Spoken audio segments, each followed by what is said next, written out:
Hey guys, andito tayo sa Shore Residences, Tower 1. So, ito yung magiging unit namin guys. So, magtutour tayo. So, pagpasok mo guys, ayan yung sala. Maluwang yung sala niya.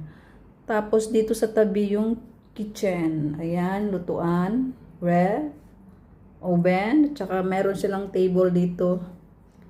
Ayan, counter table. Ayan, merong sofa bed. Ayan, maluwag yung bed nila. Tapos guys, ito yung table, TV. Tapos meron silang, ayan, karaoke dito. So kakanta tayo dyan.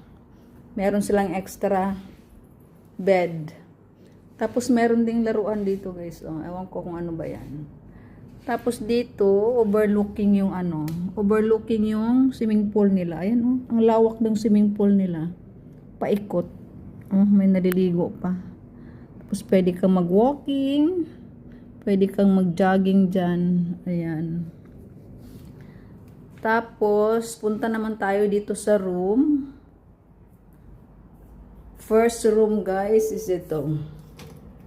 Ayan. Meron silang queen size na bed.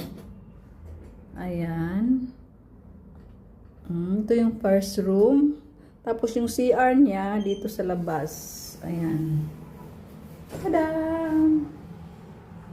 Tapos ito tayo guys. Dito naman sa second room. Ayan. Ito, queen size din siya na bed.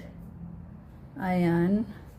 Tapos meron siyang double deck. Tapos sa baba, meron siyang pull over bed. Ayan. Kasi madami kami guys. So, ayan. Maraming kwarto. Maraming bed. So, ito yung CR nila, pangalawa. May sariling CR yung isang kwarto. So, ito tayo. So, tapos, doon naman sa kabila guys, yun sa tabi na yun, nandun yung washing room. So, kung gusto nyo maglaba, yun. Doon lang. So, yun lang. Bye.